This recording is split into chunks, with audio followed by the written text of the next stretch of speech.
Hey everyone. So I know that this is a touchy and rather polarizing issue.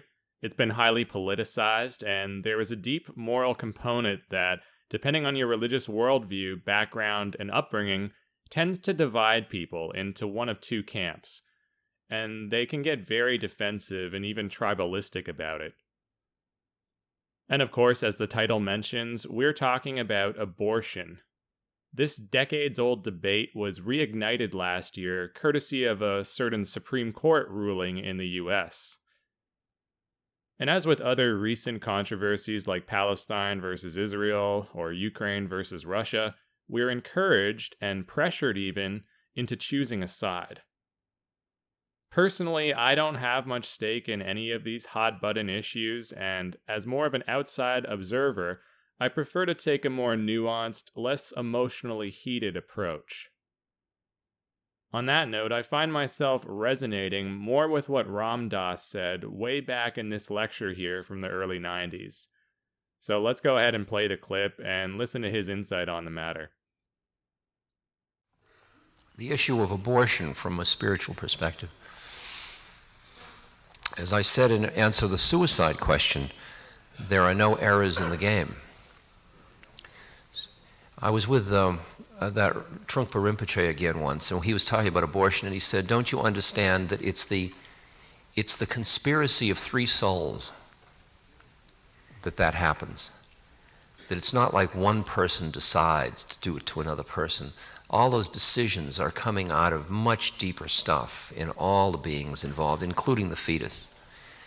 And in some cases, it is a violent act that creates suffering.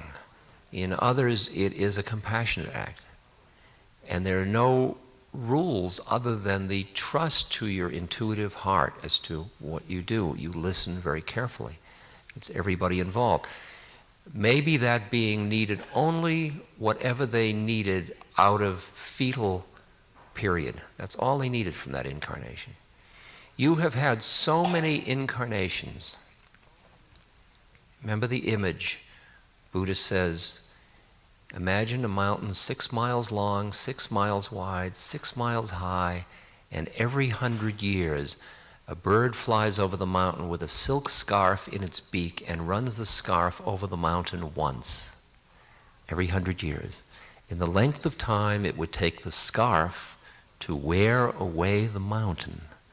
That's how long you've been doing this. You see? So, give or take, we're like those bugs that are born in the morning and die in the evening, and around noon we say, that's life. It's just bizarre. It's bizarre. It's just flicks of consciousness. We've died every single way. You and I have been aborted thousands of times, probably. When we've been our own mothers, everybody's related. It's just so absurd.